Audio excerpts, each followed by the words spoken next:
Hoje, até sexta-feira, nós vamos entrevistar candidatos ao Senado pelo Piauí. Foram convidados os candidatos filiados a partidos políticos com representação no Congresso Nacional, de no mínimo 5 parlamentares. A ordem foi definida por sorteio na presença dos assessores de campanha. A duração da entrevista será de 30 minutos, com tolerância de 1 minuto. E quem vai me ajudar a realizar a entrevista será a jornalista Apoliana Oliveira, que já está chegando aqui ao estúdio. E hoje, nosso primeiro entrevistado será o candidato ao Senado, como eu já anunciei aqui previamente, do Partido Patriota. Moacir Domingos Lotti, muito bom dia, seja bem-vindo aqui ao nosso Notícias da Boa. Bom dia, Cíntia, bom dia, Apoliana, né? É muito bom estar aqui para a gente levar o recado ao povo do Piauí. A Rádio Jornal Meio Norte aqui está nos dando essa oportunidade e só tenho que agradecer a isso, né? Bom, eu queria começar, primeiro, bom dia, Apoliana. Bom dia, Cíntia, bom dia aos telespectadores e ouvintes da TV e Rádio Jornal. Queria começar pedindo exatamente para o senhor se apresentar e aproveitar e esclarecer alguns pontos. Eu consultei o seu balanço de candidatura no Tribunal Regional Eleitoral. O senhor foi vereador de uma cidade de São Pedro de Iguaçu, não é isso? No Paraná, onde o senhor foi vereador pelo MDB, e no segundo, isso foi em 2004, em 2008, o senhor voltou a se candidatar, mas foi eleito suplente. E lá na sua ficha, naquela biografia que o senhor precisa apresentar, com todos os demais candidatos, aparece que o senhor nasceu na cidade de Coronel Vivida, no Paraná.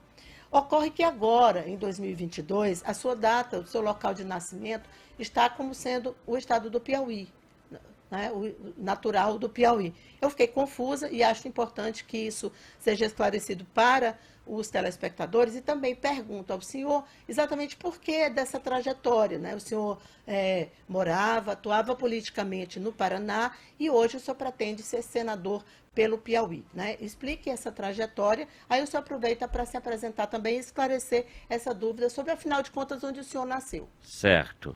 Eu não sabia dessa dúvida aí. Eu sempre soube que eu nasci em Coronel Vivida, Paraná, né? Minha mãe é gaúcha, meu pai é catarinense, se encontraram e eu nasci no Paraná. E com o tempo a gente voltou para o Nordeste, que é quase uma origem do meu tataravô, que quando veio da Itália ele se estabeleceu numa região aqui do Nordeste. Ele não gostou muito, foi para o Rio Grande do Sul para plantar uva. Que o italiano gosta muito de uva, né? E aí a gente foi fazendo essa trajetória, Rio Grande, Santa Catarina, Paraná, e nós íamos parar aqui no Piauí, né? Eu nasci, na verdade, em Coronel Vivida, eu não nasci no Piauí, eu acho que deve ter um erro de alguma coisa aí na minha mídia, tenho que verificar, mas eu sou paranaense, e o meu motivo de eu estar hoje aqui no Nordeste foi por acreditar no Nordeste, como muitos paranaenses, gaúchos em si, acreditam. Nós vemos o Nordeste como um estado, o Nordeste em si, o Piauí e Maranhão, vou deixar os outros de fora, mas vamos falar do Piauí, né? É extremamente rico em solos férteis, em água e sol, né? Hoje o sol beneficia com a geração de energias renováveis, né? O solo, quando é bem tratado, bem conduzido, em cima da técnica, ele é altamente produtivo. Ele chega a superar algumas produções do sul do Brasil. E a gente tem também a questão da água, que se torna fundamental. E as chuvas certas que vêm no período do inverno, como é falado aqui, né? Para nós o inverno no momento lá no sul é agora, que está em lugares lá abaixo de zero, mas o inverno piauiense é fantástico. Você tem certeza que aqui no Piauí chove de janeiro a maio e você tem certeza que tem uma seca. E nós lá no sul é incerto. Você não sabe quando tem seca, quando tem sol, porque quando tem frio, quando tem calor, porque é diferente. O clima do Nordeste favorece a agricultura. em si, e a pecuária também. Então nós precisamos hoje trazer um recado ao povo do Piauí que nós podemos transformar o Piauí muito, muito rapidamente em um estado produtor, grande produtor, é um estado gerador de emprego, gerador de distribuição de renda através do agronegócio, industrializando o estado com a agroindústria. Eu acredito muito, muito nisso, porque eu venho de uma região que é assim, que a agroindústria transformou o oeste do Paraná, onde a minha cidade está inserida, naquela região que é considerada a Suíça brasileira. E vocês pensam que lá tem agricultores com 1.000 hectares, 5.000 hectares, 10.000 hectares? Lá não existe isso. O agricultor lá, ele tem 20 hectares, 10 hectares, 5 hectares e consegue levar uma vida muito boa diante de uma diversificação do agro, né? Então, o agronegócio é fundamental, desde da sua essência, do extrativismo, até a produção maior. Eu acredito que o Piauí tem jeito. O jeito é aplicar no agronegócio. Eu só não entendi por que o senhor desistiu da política lá. O senhor era vereador. Eu fui vereador, foram 3 mandatos. Eu fui secretário de obras, fui secretário de indústria e comércio e também, mas eu nunca peguei a essência de agricultor. A política esteve comigo, mas eu nunca deixei de ser um agricultor, né? Houve um momento na política, lá no Sul, que eu havia desistido de tudo, que eu não iria mais participar da política. Quando eu disse isso, eu falei, para onde eu vou? Eu vou para o lugar onde o vento faz a curva. Eu imaginava que eu ia ir numa praia aqui do Nordeste, imaginando lá a coisa assim, e acabei parando aqui na região do Piauí, né? E eu vi as potencialidades, primeiro do sul do Piauí, depois vim observando todo o Piauí. E daí eu observei uma deficiência aqui, a deficiência dos criadores de suínos. O pessoal comprava genética, trazia aqui para o Piauí, começava a produzir e não conseguia obter renda. Logo desistiam do negócio, investiam altos valores. Eu falei, eu vou ensinar esse povo a criar suínos, já que nós temos esse conhecimento. E passei a viajar pelo Piauí, visitando os produtores que queriam produzir, pesquisando uma genética que se adaptasse com o calor, né? Porque toda genética tem que vir do sul do Brasil. Aí chega aqui esse calor imenso, né, de 40 graus, o animal sofre, não tem um rendimento. Aí havia necessidade de cruzamentos. Aí a gente conseguiu identificar alguns cruzamentos ideais para o Piauí e que hoje, dá de se dizer que há 5 anos era uma coisa, a questão da suinocultura, hoje é totalmente diferente. E isso me deu oportunidade de conhecer um pouquinho mais de 200 municípios, 203, 204 municípios, né, dos 224, se não me falha a memória, que o Piauí tem, né? Isso foi... Como conheci o Maranhão, parte do Ceará, parte do Pará, nessas viagens que eu fazia pela região aqui. Então, eu me orgulho muito dessa questão da suinocultura e do trabalho que eu tenho feito nessa área, né? Quanto ao convite de ser político aqui, acabou acontecendo com amigos que estavam em partidos políticos, começaram a conversar comigo, não, vamos numa reunião para ver o que faz. Aí até minha mulher, a Nádia Lotti, é piauiense, né? Eu casei com ela aqui no Piauí, ela ia na reunião e dizia, eu vou para segurar você para não ser candidato. Quando de repente eu era candidato e ela também. Então foi assim, a política parece que ela está na veia, está no sangue, apesar de eu ter desistido do Paraná. Mas se eu voltar lá, ainda tenho chances lá no Paraná também. Mas eu não quero voltar, porque eu comecei a amar o Piauí. Eu amo o calor do Piauí. Eu não preciso de ar-condicionado para mim viver aqui no Piauí. Isso é uma coisa que a turma fala, não acredito, esse calor. Não preciso. Eu me acostumei de uma forma que para mim não... É muito bom o Piauí, é uma terra santa, é uma terra sagrada, é uma terra que só precisa ser conduzida, ser administrada. É o que não está acontecendo bem no Piauí. E precisamos mudar isso. Por isso, a minha ideia agora de levar esse recado ao povo do Piauí que faça a transformação, que quem pode fazer a transformação, quem é? É o povo, é quem vota. Eles podem transformar o Piauí. Eu acredito neles, que eles querem transformar o Piauí. Olá, candidato, bom dia. Bom dia. O Patriota tem uma candidatura ao governo, tem o Gustavo Henrique que disputa o Palácio de Karnak e ele tem sempre repetido que não tem candidato à presidência.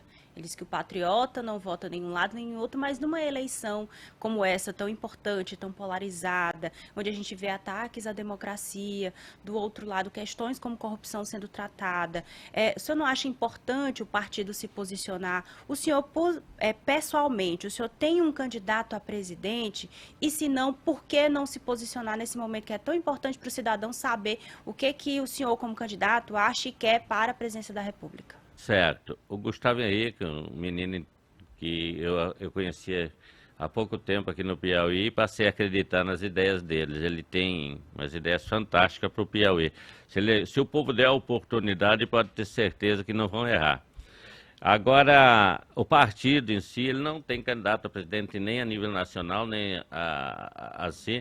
Ele deu uma liberdade.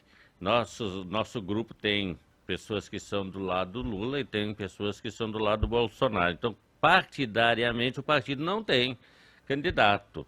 Eu tenho meu candidato. A minha família tem, meus amigos têm, o povo do Piauí, eu acho que todos têm um candidato, né? E de uma forma, digamos assim, que o povo do Piauí vota mais em Lula, porque, de certo, o Lula aqui na região Nordeste, ele teve uma oportunidade de fazer alguma coisa a mais. Para nós, lá no sul do Brasil, e para o agronegócio, o Lula foi péssimo. E para todos, o agronegócio que eu estou falando é a agricultura familiar que ele inventou, e a agricultura de produção que ele fala que é o agro, ele compara o agro. Então, eu não voto no Lula, né? Hoje eu tenho meu candidato, que eu voto no Bolsonaro, por acreditar que ele conseguiu fazer uma transformação no Brasil e no seu todo. Eu vejo a ponte de Santa Filomena, por exemplo, 30 anos lá, sai, não sai, a balsa, o dono lá do pontão lá não deixava sair. O que aconteceu? O Bolsonaro chegou de 2 anos, estava lá a ponte, menos de 2 anos a ponte estava feita lá. Sabe quanta gente pagava para passar um caminhão? R$300. Os agricultores pagavam lá. Isso barateia na produção, gente. Isso barateia no café da manhã de cada cidadão do Piauí. Então, eu vejo assim, ó, o Piauí hoje, em termos, tem a escolha deles, querem votar no Lula? Eu não digo nada. Eu acho que tem as razões deles, né? Eu tenho minha razão de votar no Bolsonaro, como outros companheiros do partido têm, e outros querem votam no Lula, outros votam até no Ciro Gomes, e parece que tem um voto lá dentro do partido que é da Tebet. Agora, eu quero dizer o seguinte, o Piauí perde muito por deixar de fazer um porto. Hoje, 300 milhões de reais vai para o Ceará, só de ICMS. Só de ICMS o Ceará fatura 300 milhões do soja que vai lá. Eu não sei o número aqui do porto de São Luís, quanto recebe, mas também recebe muito soja, muito produto e importa muito adubo e coisa. Isso tudo que deveria gerar ICMS para o estado do Piauí, infelizmente, não está gerando nada, porque não concluem o porto. Quantos anos aquele porto está? Me diz aí para mim quantos anos aquela obra do Centro de Convenções estava para ser feita no Piauí. Me diz aí, por exemplo, uma obra estrutural que o governo do Piauí fez nos últimos 20 anos, né? Eu não vejo. Eu, quando chego aqui no Piauí, eu vejo obra Alberto Silva, que aprendi a admirar, porque eu vejo as obras estruturais do Piauí foram feitas por um governo, que eu não sei nem como é que foi para o Piauí, mas que deixou obras estruturais no Piauí. Hoje nós não temos obras estruturais no Piauí, né? Outra coisa que esquecem, eles fizeram muitas leis contra o agronegócio no Piauí. Foram aprovadas muitas leis no Piauí contra o agronegócio, não deixando o agronegócio se desenvolver. Agro que eu falei, aquele agro do pequeno produtor, do produtor maior e tal. não tem orientação. A Emater, que deveria estar dando condições de técnicas para os produtores, simplesmente está lá encostada num canto, né? A Secretaria da Agricultura aqui não funciona. E temos que agilizar, é isso, é fazer funcionar aqui no Piauí esses órgãos. Sem falar nas outras coisas, segurança. Eu acordei ontem com 3 assassinatos, sabendo de 3 assassinatos no Piauí. Não tem mais segurança. Quando você anda nas periferias aí do Piauí, você vê o comerciante fechado. Ué, meu amigo, porque você se fecha assim, diz, fui 20 vezes assaltado, 10 vezes assaltado. As pessoas não têm mais segurança no Piauí. Quando o Ceará tem lá 26 mil policiais, o Maranhão 16 mil policiais, nós temos 6 mil e dizem que a metade ainda está ou afastada ou em funções administrativas ou até 200, como eu ouvi falar aí, para proteger um governador. Aí eu digo, poxa, como é que um Estado vai ter segurança dessa maneira? Nem todo policial também não pode estar em todo lugar, né? Mas nós temos que resolver esse problema de facções, esse problema sério que tem no Piauí, dessa questão da segurança. A educação, então, vai de mal a pior, né? Minha esposa, Nádia Lotti, afinal, é candidata a deputada estadual, ela é da área da educação. Rapaz, é triste de ouvir, ela como é psicóloga também, ela ouve esse pessoal, é triste, o pessoal faz muito tempo que não tem uma remuneração justa. Então, o Piauí, eu não sei para que, digamos, querem continuar na política. Se eu não estou dando meu recado para o povo do Paraná, eu me afasto. Para aí, meu filho. Vamos parar com essa história. A questão, por exemplo, se nós formos falar hoje do meio ambiente, se você pegar de Floriano, até mais para cima, outras cidades mais acima, se você pegar de Floriano para baixo aqui, o que é jogado de coisa ruim dentro do rio, de esgotos, é fantástico. Candidato, em virtude aqui do nosso tempo, eu queria, já que o senhor falou do meio ambiente, a minha pergunta é sobre isso. O estudo do Instituto de Pesquisa Ambiental da Amazônia, IPAM, e muitos outros, revelam um grande desmatamento na área do Cerrado. O Piauí, a região do Matopiba, o senhor citou especificamente, né, Maranhão, Piauí, Bahia, Tocantins, a região do Matopiba, já perdeu 26 milhões e meio de hectares. E 99% dessa devastação nos cerrados, inclusive no Cerrado piauiense, é provocada pela prática da agropecuária. Agricultura, pastagem e expansão urbana. E o estudo também aponta que nesse mesmo período de devastação dos cerrados piauienses e de toda a região, incluindo aí Maranhão, Tocantins e Bahia, esse mesmo estudo aponta que a agricultura cresceu 460% no Cerrado desde 1985, ocupando uma área maior do que o estado do Paraná. Que é, como o senhor já disse, um estado que não tem tantas condições. O Piauí tem condições, então os agricultores, os grandes agricultores, não vem agricultura familiar para o Piauí, do Paraná, vem grandes agricultores. É a agricultura mecanizada. É isso que está acontecendo nos cerrados. Queria saber do senhor qual é a sua opinião a respeito disso. O que é que o senhor acha sobre a devastação dos cerrados? É uma coisa que, digamos assim, há uma necessidade de se produzir alimentos para o mundo. O Cerrado foi uma grande opção que encontraram como produtividade, para dar produtividade, né? Mas não existe quem protege mais o meio ambiente que um proprietário rural. Não é isso que os números Não, mostram. o número não fala a verdade. Ele fala assim, devastou aqui. Mas e a conservação que esse produtor faz? Os 20% ou 30% que ele reserva lá, ele reserva, ele cuida, ele não deixa queimar, ele não deixa caçar, ele deixa o pessoal fazer extrativismo, se tiver questão de extrativismo. O produtor rural, ele cuida da área que convém a ele, a área que o Estado determinou que ele tem que cuidar, ele cuida. Agora vamos chegar aqui mais ao meio norte, aqui ao norte do Piauí.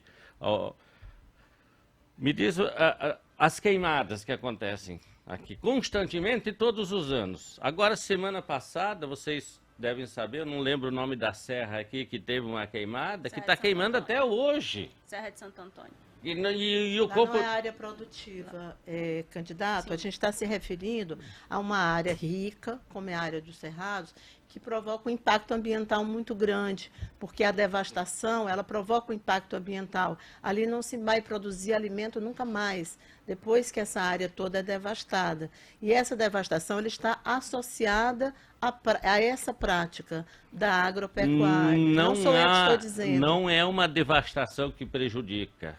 Eu lhe garanto, existem os técnicos que nem conhecem a região e dizem isso. Eles nem sabem como é que é. Eu falo o seguinte, o produtor devasta com autorização pública. Ele não chega lá e vai derrubando assim, ele precisa de um projeto para fazer isso. A área que ele preserva mesmo, que é as APP que falam dentro do estado. Ali é uma área preservada. Os rios, se mantém uma área de preservação ambiental que conserva os rios. É por isso que lá tem água. E aqui para baixo os rios secam, né? Aqui que realmente está acontecendo devastações, porque não se conserva a água. Quando eu falo que o Rio Parnaíba é muito pior, o que fazem com o Rio Parnaíba, jogando dejetos e não tratando os dejetos dentro do Rio Parnaíba, é muito pior de qualquer devastação que seja feita legalmente. Quando querem falar sobre essas coisas, eles se baseiam em números como está aí. Mas a realidade é diferente. Você chega lá, você encontra mata verde, você encontra áreas preservadas em locais adequados e tem as áreas produtivas. O soja hoje ele é um gerador, o soja, o milho em si, o feijão, o arroz, ele é um gerador da fotossíntese. Ele consegue, 1 hectare de soja consegue gerar por vários hectares de mata preservada. Então, tudo isso acontece. Aí não tem terra lá que é deixado secando. O exemplo, as terras da minha família. Eu vou dar só um exemplo das terras da minha família. Quando termina-se a colheita, o que se faz? Se planta outro produto, braquiária, milheto, para preservar o solo. Aí quando vem o plantio, você não precisa usar mais muita máquina, você faz o plantio direto, se torna muito mais produtiva a terra. O Piauí precisa de uma injeção de ânimos, não dá mais dos produtores aqui dessa região ficar com aquela agricultura de subsistência que nem sustenta mais eles. Daí eles vêm aqui para a periferia das cidades, principalmente aqui de Teresina, porque tem que fugir lá do campo, porque o campo não está produtivo, porque não tem assistência técnica. Agora, candidato, o senhor falou num tema importante que é as pessoas que saem dessas cidades. Agora, como é que se explica? A gente tem grandes áreas produtivas, são cidades que têm o seu PIB, seu produto interno bruto, aumentado por conta do agronegócio, por conta da arrecadação também é importante, mas a gente não vê a realidade dessas pessoas mudando nas cidades. A cidade continua pobre, a população continua pobre, mesmo que a riqueza esteja ali no quintal dela, né? O senhor culpa aí a falta de investimentos em técnicos para a orientação dessas pessoas. Então, como legislador, como senador, que propostas, que projetos o senhor pretende apresentar para que essa riqueza fique na cidade, para que a pessoa não tenha que sair de lá espantada porque a riqueza está no quintal dela, mas ela continua pobre. Primeiro fiscalizando as ações do governo e do Senado, né? O Senado vai ser um indicador ele vai ser um fiscalizador e um legislador e vai talvez indicar algumas verbas a serem aplicadas. Fiscalizar verbas, por exemplo, que não ocorre hoje, no Piauí inteiro não ocorre. Há um tremendo esquema que a gente não conhece muito bem, que começa com Tupi, que começa com Hilux.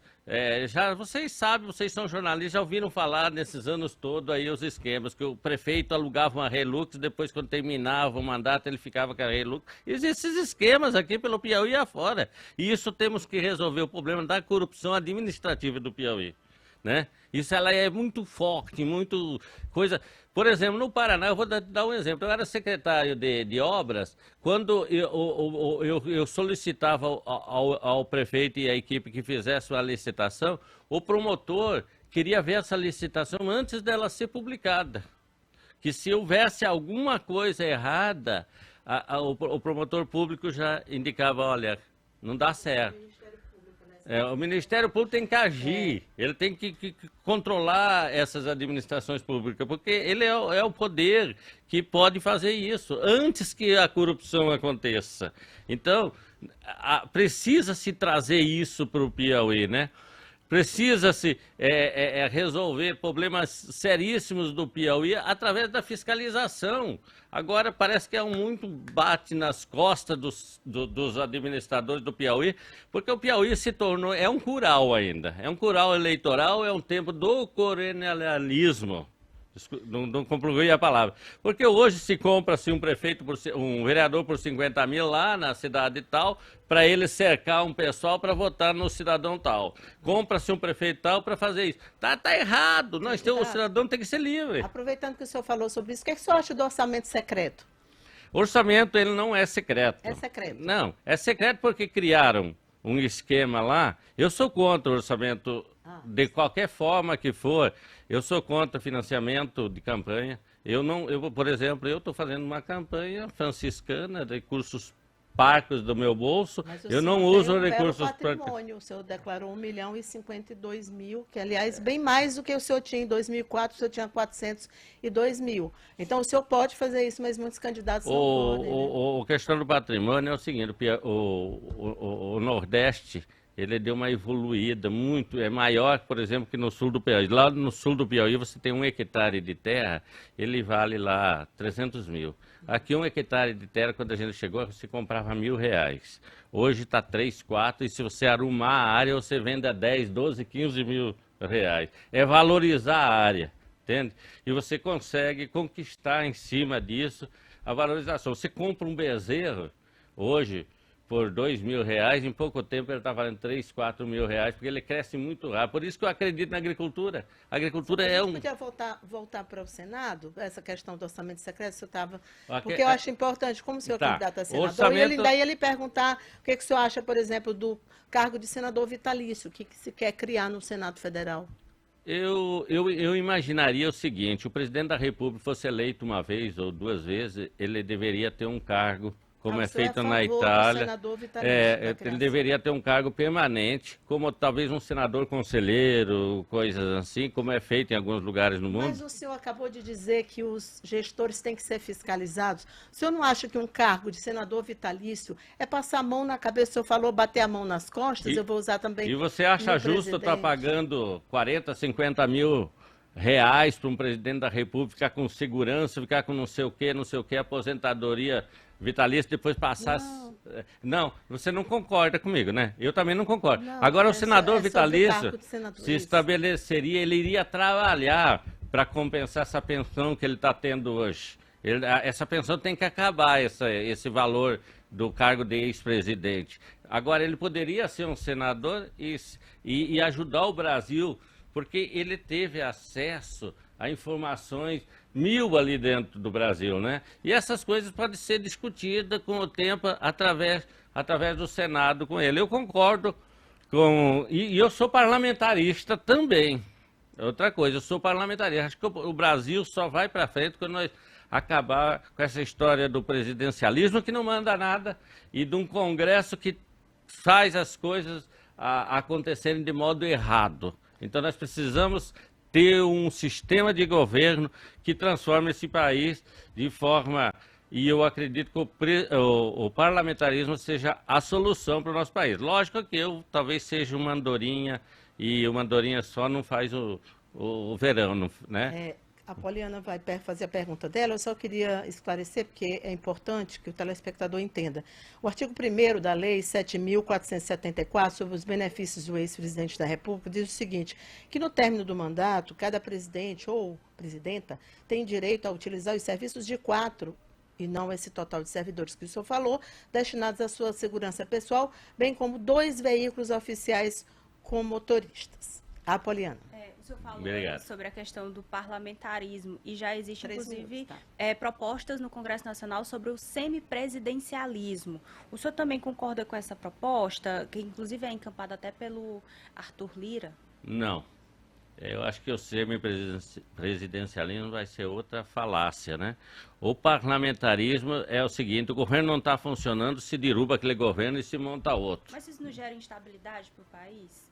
Não gera, porque não funciona. É um sistema que não tem exemplos no mundo que funcione essa história. Ou o presidente é presidencialista e manda e desfaz como é necessário ser feito, ou ou é parlamentarista. O parlamentarismo é o seguinte: tem o primeiro-ministro e o presidente que vai representar o Brasil lá nas questões lá fora, né? Mas quem vai comandar o Brasil é o primeiro-ministro, que é extraído entre os deputados. Só que se esse primeiro-ministro que indicou pessoas, fez a coleta de companheiros de partidos para comandar o Brasil, ele falha. Ele imediatamente é tirado, imediatamente. Tanto que é feito novas coisas para ele se tornar, para voltar um novo primeiro-ministro. Eu vejo isso como uma grande saída do Brasil. O Brasil errou quando votou por esse presidencialismo com uma constituição parlamentarista. O Brasil falhou nessa parte. Nós temos uma constituição parlamentarista com um sistema presidencialista que o cara não tem poder de nada.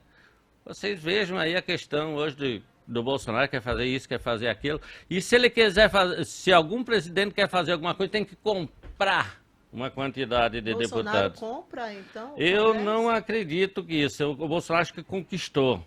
O senhor acabou de dizer que ele fez muita coisa. Aí o senhor está dizendo que no presidencialismo, para poder fazer alguma coisa, tem que comprar. Não, eu não entendi. Veja, então. eu quero voltar lá atrás. Lula, Dilma e Sarney e coisa e agora tal. Não é Bolsonaro. Quando na época eles fizeram as artimanhas, tiveram que montar esquemas tem aí. 40 segundos. Se o senhor gostaria de continuar nesse assunto ou quer fazer suas considerações Eu quero finais? fazer minhas considerações finais. Eu quero agradecer primeiro a rádio aqui, né?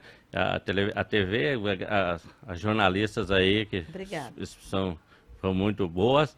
E queria também dizer o seguinte: eu tenho meus suplentes, que é o pastor Sena, né, da igreja, e tem meu segundo suplente, é o engenheiro Dr. Herles, ele é da área da construção civil e também proprietário rural. Também quero agradecer ao Gustavo, né? Ao Gustavo 51, e especialmente a piauiense, minha amada, minha esposa, que me acompanha. Mas pode continuar, que tem um minutinho de... Tá. Então, quero agradecer a minha esposa, que é candidata a deputada estadual, número 51555. Está com uma proposta muito boa da questão da educação, na questão da saúde mental, né? Para ser psicóloga, e estamos aí no caminho. Ao Gustavo Henrique, que tem um jovem que tem propostas, e o povo tem que acreditar um pouco mais. Então é isso aí, estamos na caminhada. Muito obrigado, Deus abençoe vocês. Obrigada, você usou o seu minutinho extra, muito obrigada. Obrigada, Apoliana. Amanhã nós estaremos de volta e, segundo o nosso cronograma aqui, vamos entrevistar o candidato ao Senado, Wellington Dias, do PT. Vamos para o intervalo comercial.